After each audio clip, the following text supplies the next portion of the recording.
اما بعد فقد قال اللہ تبارک وتعالی كما ورد في القرآن المجید اعوذ باللہ من الشیطان الرجیم بسم اللہ الرحمن الرحیم والعصر ان الانسان لفی خسر الا الذین آمنوا وعملوا الصالحات وتواصوا بالحق وتواصوا بالصبر صدق اللہ العظیم۔ رب اشرح لی صدری ویسر لی امری واحلل عقدۃ من لسانی یفقہوا قولی۔ اللہم ربنا الہمنا رشدنا واعذنا من شرور انفسنا، اللہم ارنا الحق حقا وارزقنا اتباعہ وارنا الباطل باطلا وارزقنا اجتنابہ، اللہم وفقنا لما تحب وترضى، اللہم اجعلنا من عبادک الذین آمنوا وعملوا الصالحات وتواصوا بالحق وتواصوا بالصبر، آمین یا رب العالمین۔ سورۃ العصر پر ہماری 2 نشستیں اس سے قبل ہو چکی ہیں، اور پہلی 2 آیات کے بارے میں جس حد تک بھی اس محدود وقت میں ممکن تھا میں ان کے ضمن میں بیان کر چکا ہوں۔ تیسری آیت پر گفتگو جاری تھی، لیکن اس کے بعض پہلو ابھی آج مزید واضح کیے جانے ہیں۔ جو چند باتیں میں اس سے پہلے اس تیسری آیت کے بارے میں عرض کر چکا ہوں انہیں ذہن میں تازہ کر لیں۔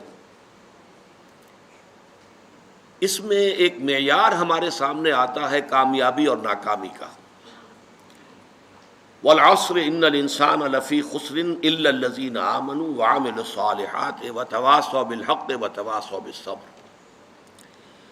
اس کا نتیجہ کیا نکلنا چاہیے کہ ہمارے دلوں میں یہ بات کھب جائے، جاگزیں ہو جائے، راسخ ہو جائے کہ انسان کی کامیابی کا دار و مدار دولت پر نہیں ہے، جائیداد پر نہیں ہے، دنیاوی اقتدار پر نہیں ہے، وجاہت پر نہیں ہے، بلکہ ایمان، عمل صالح، تواصی بالحق اور تواصی بالصبر پر۔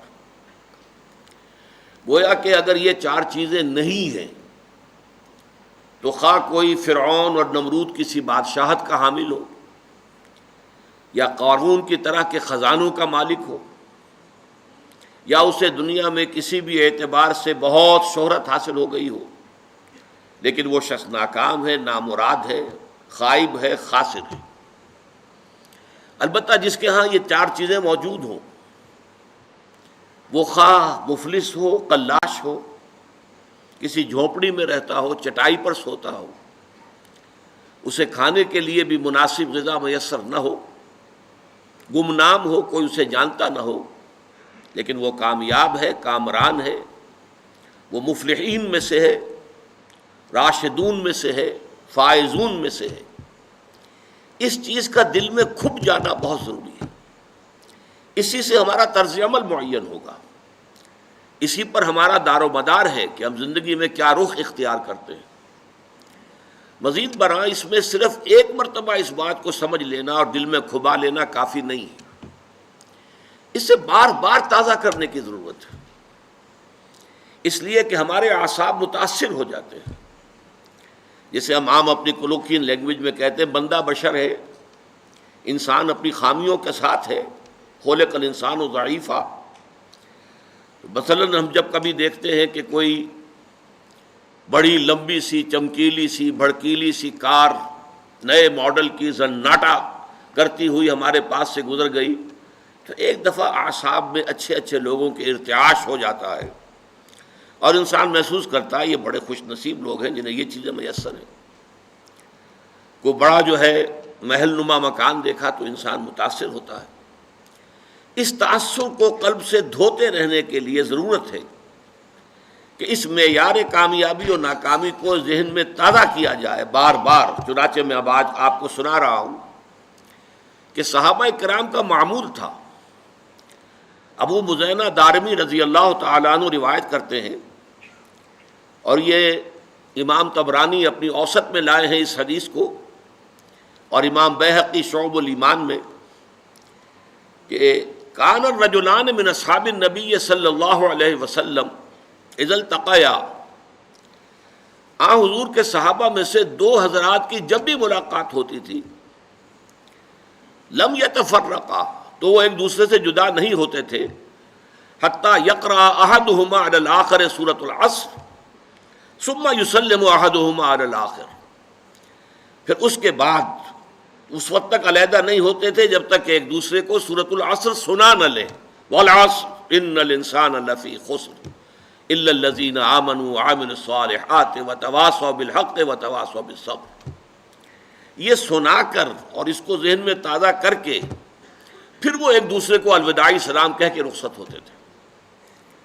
تو یہ ہے اصل میں سب سے پہلا نقطہ کہ اس چیز کو دل کے اندر جو ہے پوری طریقے سے راسخ ہو جانا چاہیے کہ کامیابی کا معیار یہ ہے، اور اگر یہ چار چیزیں نہیں ہیں تو چاہے دنیا کی ہر دوسری جس کو دنیا میں نعمتیں شمار کیا جاتا ہے ہر نعمت موجود ہو، انسان ناکام ہے۔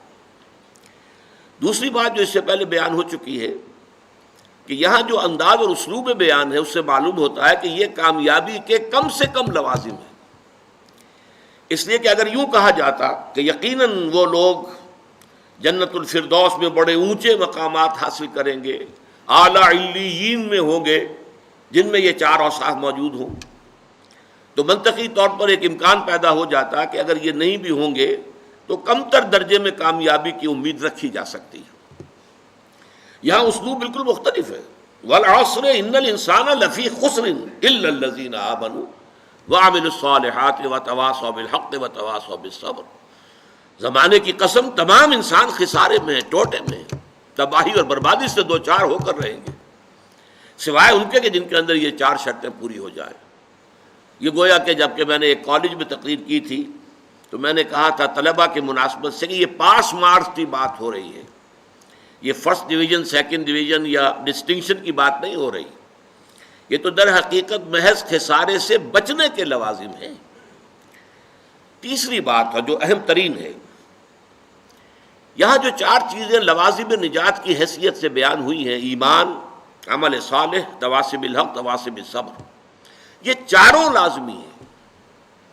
ایک خاص بات نوٹ کیجئے کہ اکثر و بیشتر قرآن مجید میں ایمان کے ساتھ صرف ایک لفظ آتا ہے، الا الذین آمنوا وعملوا الصالحات، سورۃ التین میں بھی ہے، والتین والزیتون وطور سینین وہذا البلد الامین لقد خلقنا الانسان فی احسن تقویم ثم رددناہ اسفل سافلین الا الذین آمنوا وعملوا الصالحات۔ یہ آمنوا وعملوا الصالحات آپ کو قرآن مجید میں سینکڑوں جگہ ملے گا۔ اب یہاں دیکھیے کنٹراسٹ کیا ہے، یہ قرآن حکیم کی مختصر ترین صورتوں میں سے ہے، لیکن یہاں پر عمل صالح کے دو ایسے تقاضے جو زیادہ ثقیل ہیں، زیادہ بھاری ہیں، زیادہ مشکل ہیں، انہیں بھی بیان کیا جا رہا ہے۔ گویا کہ بحیثیت مجموعی صورت مختصر ترین ہے، لیکن لوازم نجات کے بیان میں یہاں اتناب ہے، یہاں تشریح ہے، یہاں تفصیل ہے، مزید وضاحت ہے، اس لیے کہ تواصی بالحق بھی ایک عمل ہے، عمل ہی کا دوسرا درجہ ہے۔ ایک انسان کی انفرادی نیکی ہے اور ایک یہ کہ وہ نیکی کا پرچارک بن کر کھڑا ہو جائے، نیکی کا علم بردار بن کر کھڑا ہو جائے، حق کا داعی بن کر کھڑا ہو جائے، یہ اسی کا اگلا مرحلہ ہے۔ اور دعوت ہو، تبلیغ ہو، امر بالمعروف ہو، نہی عن المنکر، یہ بھی تو عمل ہی ہے نا۔ لیکن یہاں اس عمل کے اندر جو مثمر چیزیں ہیں ان میں سے جو ثقیل تر اور مشکل تر جو اس کے پہلو ہیں ان کو نمایاں کر کے سامنے رکھ دیا گیا۔ اس اعتبار سے نوٹ کیجئے کہ ان چاروں میں سے کسی کو کم کر دینے کا کسی کو اختیار نہیں ہے۔ میں نے اسی لیے اس موضوع پر آپ کو امام راضی کا ایک قول سنایا تھا اور آج میں اسے پڑھ کر سنا رہا ہوں نصب نفس آپ کو۔ امام راضی اپنی تفسیر کبیر میں سورۃ العصر کی تفسیر میں لکھتے ہیں، هذه الآیۃ فیہا وعید شدید، اس آیت مبارکہ میں بڑی شدید وعید ہے، بڑی زبردست دھمکی ہے اللہ تعالیٰ کی طرف سے۔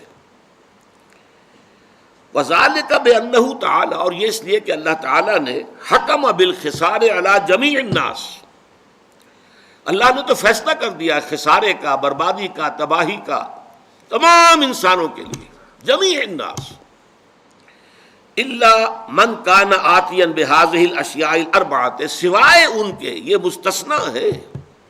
عام قانون جو ہے وہ تو وہی ہے کہ تمام انسان خسارے سے دوچار ہوں گے، لیکن یہ ہے کہ اس میں مستثنا کون ہوں گے کہ جو ان 4 شرائط کو پورا کریں.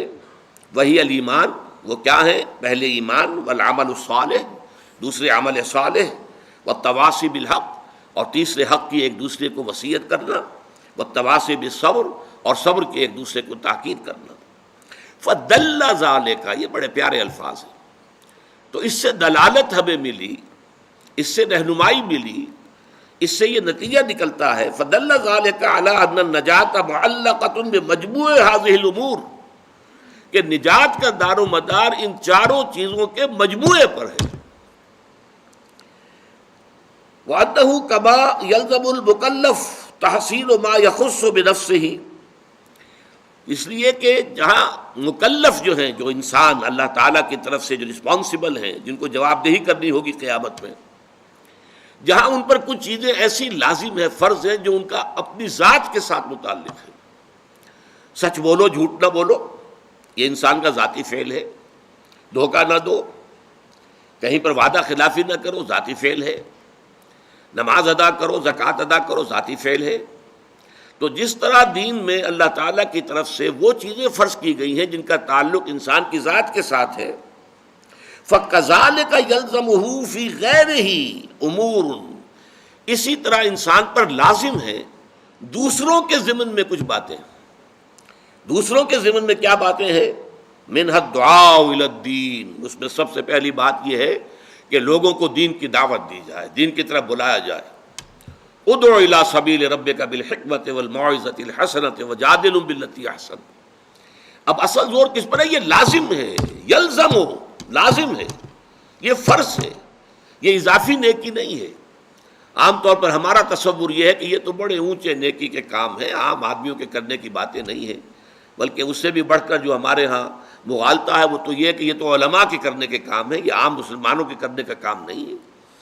انہی مغالطوں کو رفع کرنا در حقیقت یہ منتخب نصاب جس کا کہ سلسلہ وار درس ان مجالس میں ہو رہا ہے، اس کا مرکزی مقصد یہی ہے.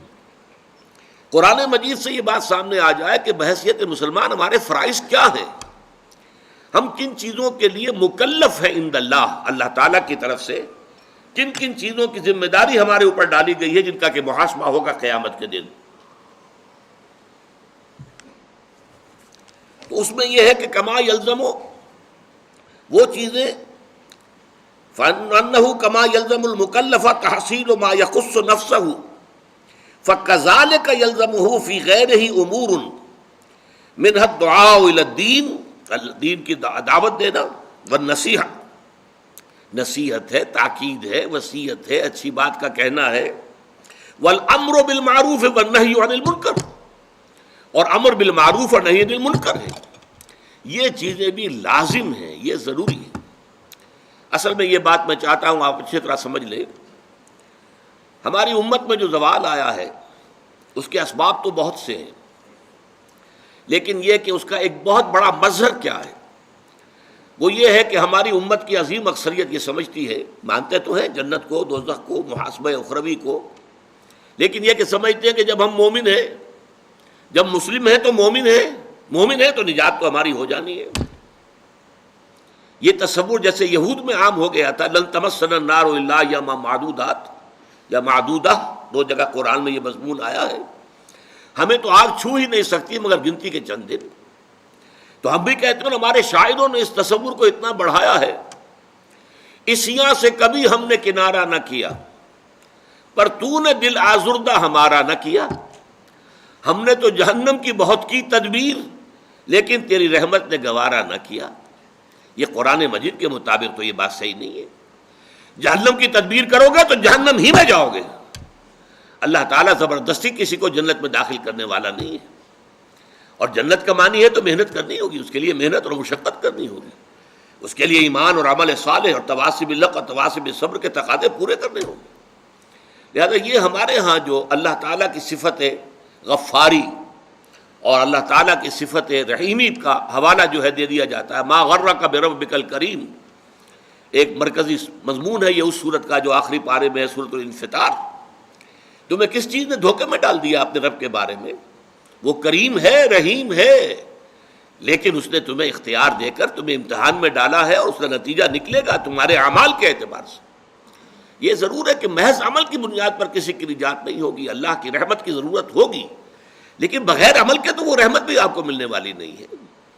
اپنی سی محنت کر کے اللہ تعالیٰ کی رحمت کا اپنے آپ کو مستحق ثابت کرو، پھر وہ رحمت خداوندی جو ہے دستگیری کرے گی۔ تو یہ چیزیں در حقیقت، اور ایمان کا بھی عام تصور کیا ہے، وہ جو شہادت ہے، اشہد ان لا الہ الا اللہ واشہد ان محمد رسول اللہ، اسی کو ہم نے ایمان سمجھ لیا۔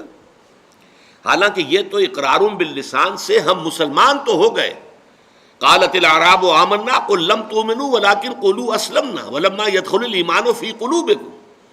یہ بدو کہہ رہے ہیں ہم ایمان لے آئے، نبی ان سے کہہ دیجئے تم ایمان ہرگز نہیں لائے ہو، بلکہ یوں کہو کہ ہم اسلام لے آئے ہیں، ہم نے اطاعت قبول کر لی ہے، اور ابھی ایمان تمہارے دلوں میں داخل نہیں ہوا۔ جب تک یہ ایمان دل میں نہ کھپ جائے وہ ایمان نہیں ہے، وہ کلمہ شہادت ہے، وربل اٹیسٹیشن ہے، وہ اسلام کا رکن ہے، ایمان کا نہیں ہے۔ ایمان کا رکن کیا ہے؟ ثم لم يرتابوا انما المؤمنون الذين آمنوا بالله ورسوله ثم لم يرتابوا۔ اصل مومن تو وہ ہیں جو اللہ پر، اس کے رسول پر ایمان لائے، پھر شک میں ہرگز نہ پڑے، یقین کی کیفیت ہو جائے۔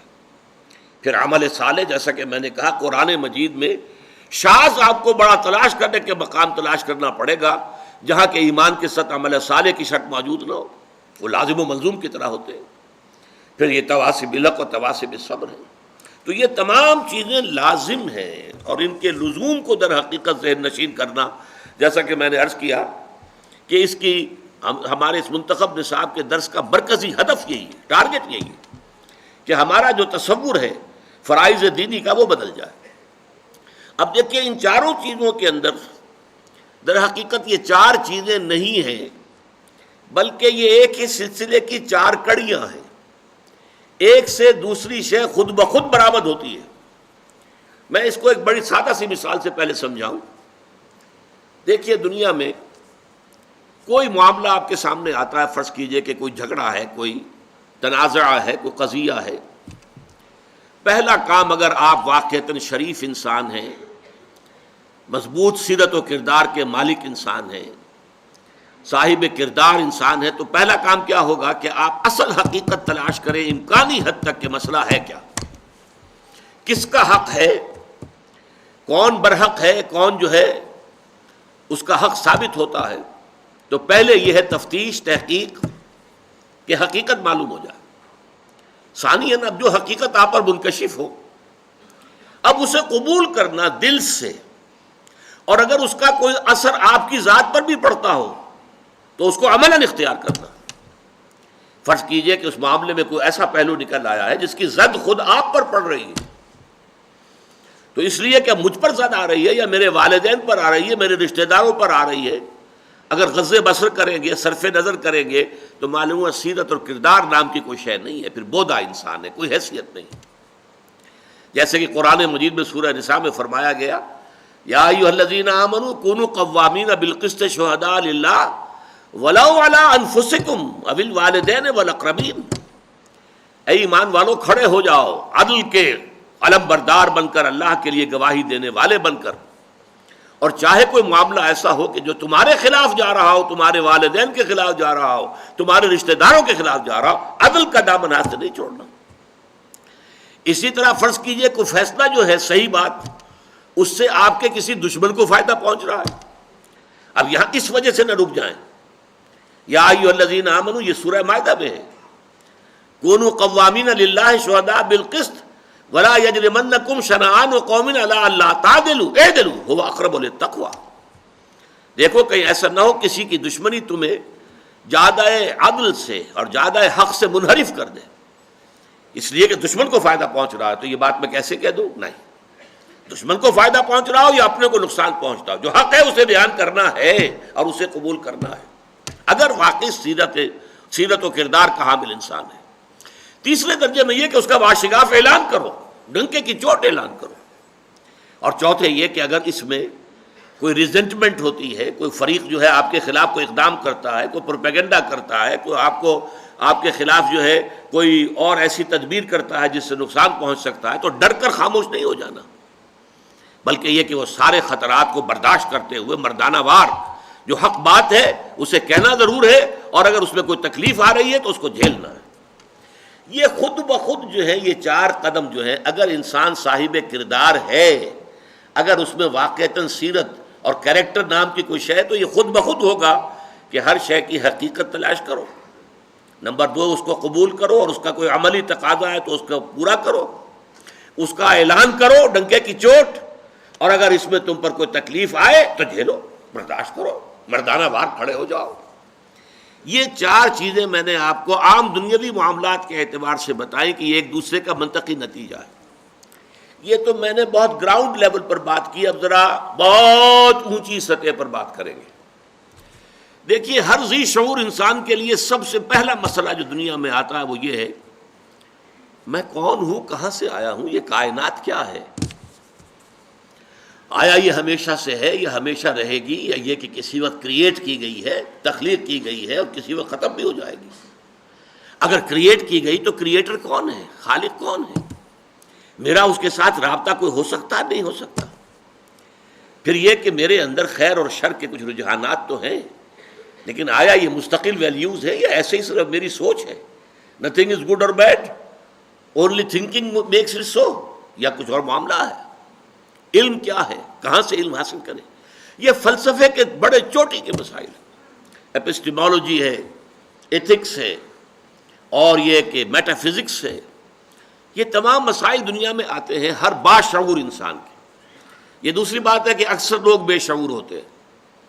وہ یہ کہ ہر معاشرے میں جس میں آنکھ کھولی اس میں جو کچھ بھی لوگ مان رہے ہیں انہوں نے مان لیا۔ 100 خداؤں کو مان رہے ہیں، 100 کو مان لیا، چلو گاڑی چلاؤ۔ کوئی جو بھی ان کے تصورات اور عقائد اختیار کر لیا اور چل پڑے، بھیڑ چال۔ لیکن یہ کہ ہمیشہ آپ نے دیکھا کچھ نہ کچھ لوگ دنیا میں ایسے رہے کہ جنہوں نے محض اس وجہ سے کسی شے کو ماننے کے لیے تیار نہیں ہوئے کہ چونکہ لوگ مانتے ہیں۔ They wanted to know it for themselves۔ ہم خود تحقیق کریں گے، تفتیش کریں گے، غور و فکر کریں گے۔ اب اس میں سوچئے، اگر کسی کا دل ان سوالات کے ان جوابات پر مطمئن ہو جائے جو انبیاء کرام نے دیے۔ انبیاء کرام نے کیا جواب دیے؟ سب نے دیا ایک ہی جواب، سب کا۔ شریعتیں مختلف ہیں، منہاج مختلف ہے، ان سوالوں کا جواب ایک ہی ہے۔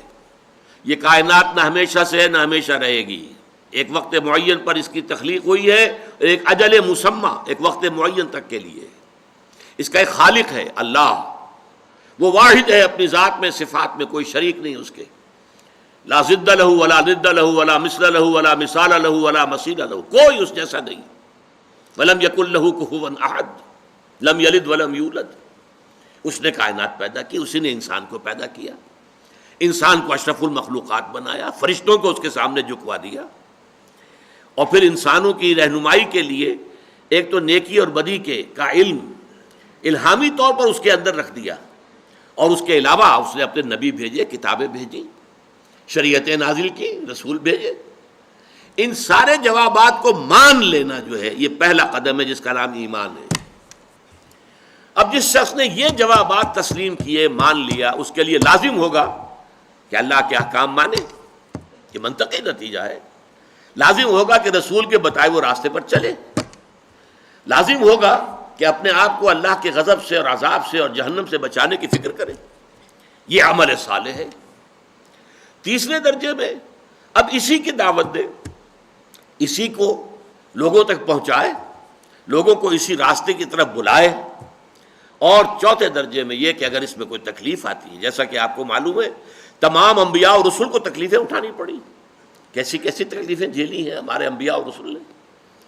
اور حضور فرماتے ہیں کہ تمام انبیاء نے جو تکلیفیں برداشت کی ہیں، میں نے تنہا وہ ساری برداشت کی۔ آپ کا خون بھی آپ کو معلوم ہے بہا ہے 2 مواقع پر۔ آپ کو معلوم ہے کہ طائف کی مٹی میں بھی حضور کا خون جذب ہوا، اور پھر دامن احد میں تو خون کا فوارہ چھوٹا ہے آپ کے چہرے سے۔ یہ جو رخسار مبارک کی ہڈی تھی، اس کے اندر چونکہ وار تلوار کا جو ہے گھس گیا، اور خود جو آپ نے پہنا ہوا تھا اس کی 2 کڑیاں بھی اس کے اندر گھس گئیں، تو اس میں جو ہے جب ان کو نکالا گیا ہے تو خون کا فوارہ چھوٹا، اتنا خون گیا ہے کہ آپ بے ہوش ہو گئے۔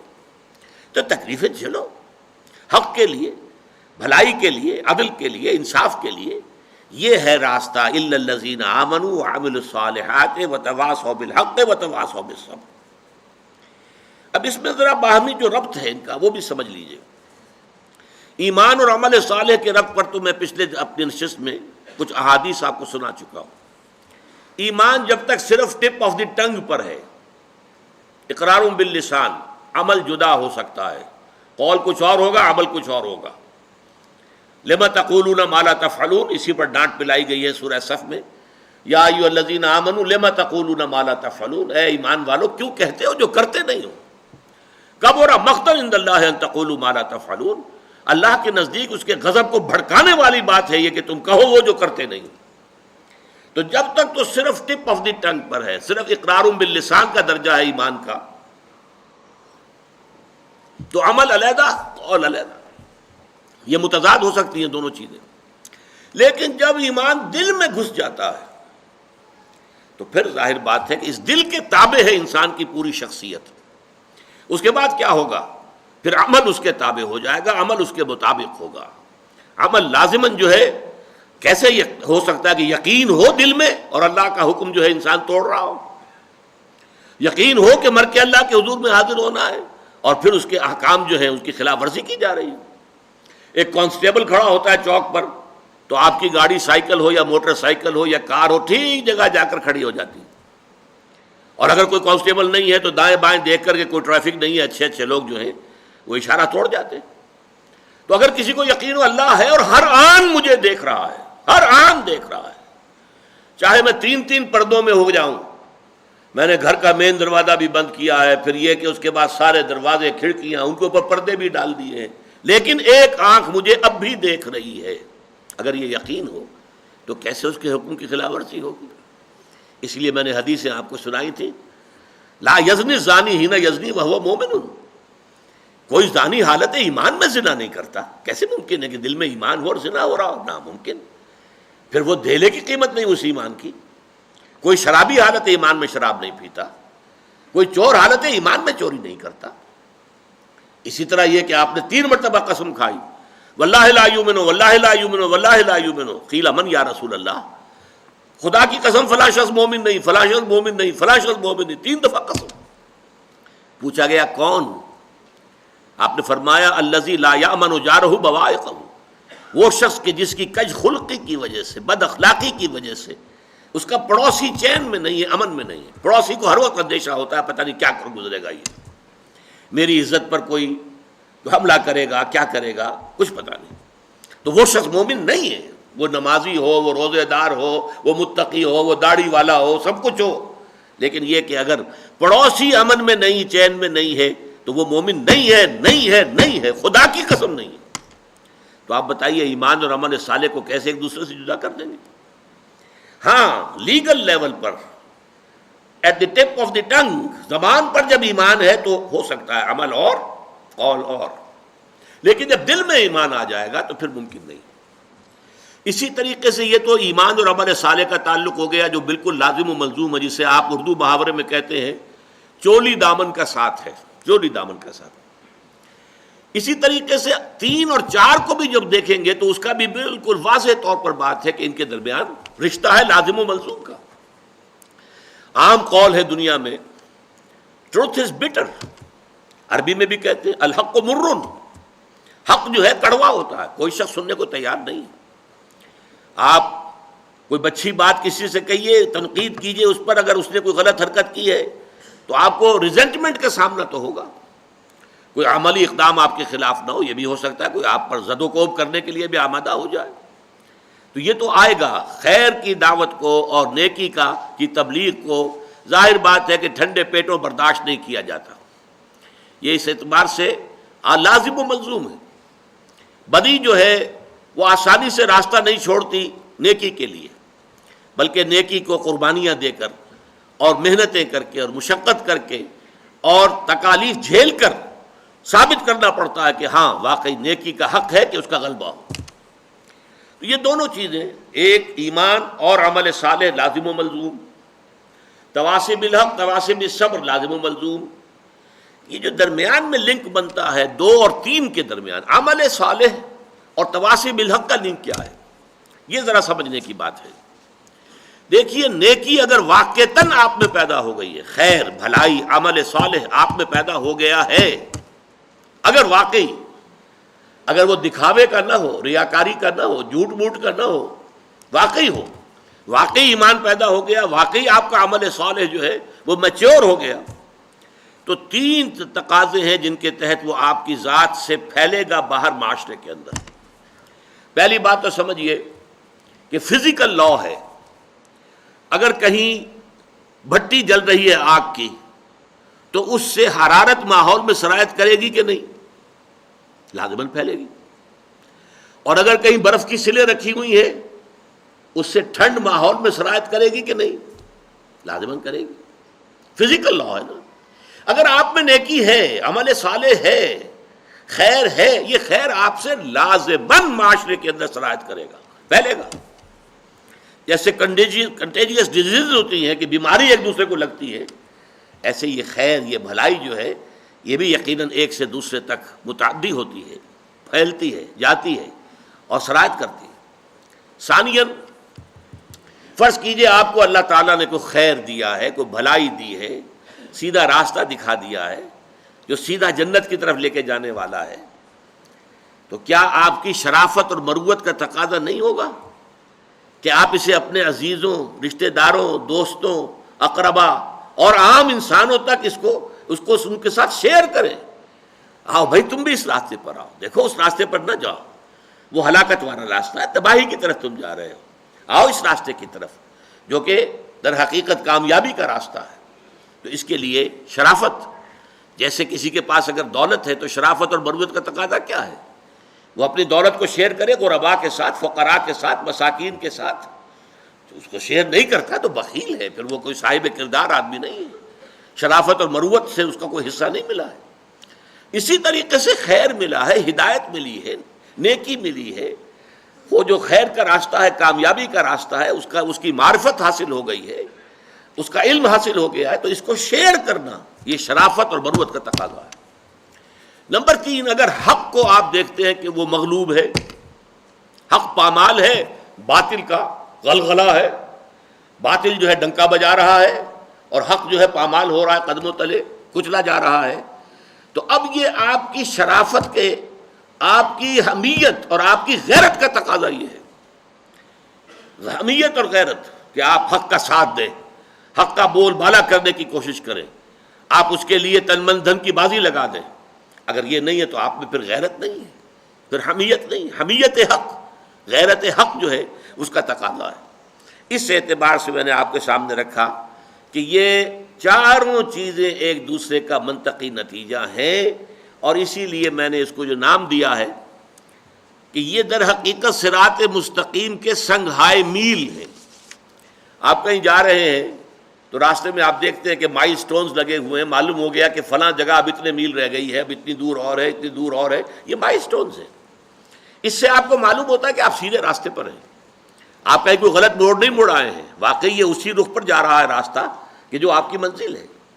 اسی طریقے سے صراط مستقیم جس کی کہ ہم اللہ سے استدعا کرتے ہیں نماز کی ہر رکعت میں، اہدنا الصراط المستقیم صراط الذین انعمت علیہم غیر المغضوب علیہم ولا الضالین، اس صراط المستقیم کے یہ 4 سنگھائے میل ہیں۔ پہلا ہے ایمان، قلبی ایمان، دلی یقین والا ایمان، پرسنل کنوکشن والا ایمان۔ دوسرا ہے نیک عمل، اچھے اعمال، بھلائیاں، خوش خلقی، لوگوں کی خدمت خلق، اللہ کے احکام پر عمل، عبادات کو بجا لانا بہتر سے بہتر انداز میں، جو حقوق جس کے شریعت نے معین کیے ہیں وہ سارے حقوق ادا کرنا، پڑوسی کا حق ہے، والدین کے حقوق ہیں، اولاد کے حقوق ہیں، وہ سارے حقوق ادا کریں۔ تیسرا یہ ہے کہ پھر حق کے علمبردار بن کر کھڑے ہو جائیں، اور یہ کہ خیر کی دعوت دیں، لوگوں کو اللہ کے دین کی طرف بلائیں، نیکی کا حکم دیں، بدی سے روکیں۔ یہ سنگھائے میل ہیں۔ اگر ایمان آپ سمجھتے ہیں کہ آپ کو حاصل ہو گیا، نیک عمل نہیں ہو رہا، تو سمجھ لیجئے کہ غلط موڑ مڑ گئے ہیں آپ ایمان کے بارے میں دھوکے میں آ گئے، ایمان ابھی آپ کو حاصل نہیں ہوا۔ اگر ایمان حقیقی ہوتا تو عمل صالح لازماً ہوتا۔ اسی طریقے سے اگر آپ سمجھتے ہیں کہ میں نیک بن گیا، میں نے نیک اعمال اختیار کر لیے، میں نے نیکی جو ہے اور اعمال صالحہ کی تحصیل کر لی ہے، لیکن اس سے اگلا مرحلہ نہیں آتا، دعوت کا مرحلہ نہیں آتا، امر بالمعروف نہی عن المنکر کا مرحلہ نہیں آتا، خیر کی وصیت اور نصیحت کا مرحلہ نہیں آتا، تو سمجھ لیجئے کہ آپ کا اپنا اخلاق جو ہے کہیں اس کو گھن لگ گیا۔ جیسے آپ نے کہیں دیکھا ہوگا بجلی کے بعض ایسے لیمپ ہوتے ہیں یا اس طرح کی جو ہے وہ سکائی کرنے کے لیے بھی ہیٹرز ہوتے ہیں، جن میں اصل میں تو اوپر بجلی کے وائرز میں سے جو ہے حرارت نکل رہی ہوتی ہے، لیکن نیچے نظر آتے ہیں کہ انگارے دہک رہے ہیں، نہیں، نظر تو ایسے آ رہا ہے کہ جیسے انگارے ہیں، اور یہ جو انگارے جو ہیں یہ روشنی دے رہے ہیں اور آگ ہے نہیں وہ۔ ہو سکتا ہے کہ آپ کا عمل صالح بظاہر عمل صالح ہو، حقیقتاً عمل صالح نہیں ہے، اگر وہ آپ کی ذات سے باہر نکل کر معاشرے کے اندر سرایت نہیں کر رہا۔ اگر اس نے دعوت الی الخیر، اس نے دعوت الی سبیل رب، اس نے امر بالمعروف نہی عن المنکر کا اگر، اور حق کی حمیت، حق کی حمایت، حق کا بول بالا کرنے کے لیے تن من دھن لگا دینا، اگر یہ مرحلہ نہیں آیا تو گویا کہ آپ کا عمل صالح بھی دھوکہ ہے، فریب ہے، حقیقت نہیں۔ دیکھنے میں آگ ہے، حقیقت میں آگ نہیں۔ دیکھنے میں برف ہے، اصل میں تو یہ شیشے کی سل پڑی ہوئی ہے، یہ حقیقت میں برف نہیں ہے۔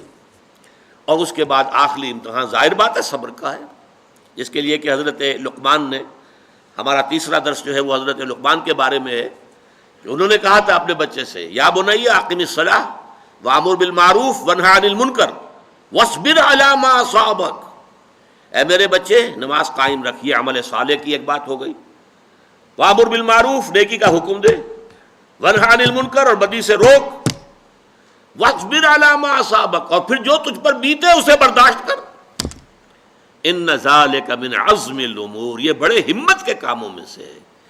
یہ در حقیقت مضبوط سیرت و کردار کے حامل جو لوگ ہیں وہی ان تقاضوں کو پورا کر سکتے ہیں، ان ذالک من عزم الامور۔ اب آخری نقطہ میں بیان کرنا چاہ رہا ہوں، ان چاروں چیزوں میں ایک توازن کی ضرورت ہے۔ دیکھیے جیسے گراف ہوتا ہے، گراف میں آپ کا ایک طرف جو ہے ہاریزونٹل لائن ہے، ایک طرف ورٹیکل لائن چل رہی ہے۔ ہاریزونٹل میں آپ لکھ لیجئے کامیابی کے لیے ایمان، عمل صالح، تواصی بالحق، تواصی بالصبر۔ اب ایمان کے بھی درجے بہت ہوں گے، عمل صالح کے بھی درجات بہت ہیں، تواصی بالحق کے بھی درجے بہت ہیں، صبر کے بھی بڑے سے بڑے کٹھن سے کٹھن مراحل آ سکتے ہیں۔ اب ان میں یوں سمجھیے کہ اگر کسی کو ایمان میں کچھ ترفع حاصل ہو گیا ہے، ایمان زیادہ نکھر گیا ہے، زیادہ چمک گیا ہے، اسی پیمانے سے، اسی تناسب سے عمل صالح کے اندر بھی نکھار، جوبن آنا چاہیے، اس کے اندر روشنی پیدا ہونی چاہیے، اور اسی درجے میں پھر تواصی بالحق کے اندر بھی انسان زیادہ کوشاں ہو، زیادہ محنت کرے اور پھر صبر کرے۔ یہ گویا کہ ایک توازن کے ساتھ ہو۔ اس سے بھی اوپر چلے گئے، فرض کیجئے ایمان جو ہے وہ اس درجے کو پہنچ گیا، جیسے کہ ایک صحابی نے کہا تھا جب ان سے حضور نے پوچھا صبح فجر کے بعد، کیف اصبحت یا اخی، یا جو بھی الفاظ تھے، آج صبح کیسے ہوئی تمہیں؟ انہوں نے کہا اصبحت مومنا حقا یا رسول اللہ، عرض کیا اے اللہ کے رسول میرا تو ایمان بالکل، میرا صبح جو مجھے ہوئی ہے وہ سچے ایمان کی صبح ہوئی ہے۔ یہ بڑا غیر معمولی جواب تھا۔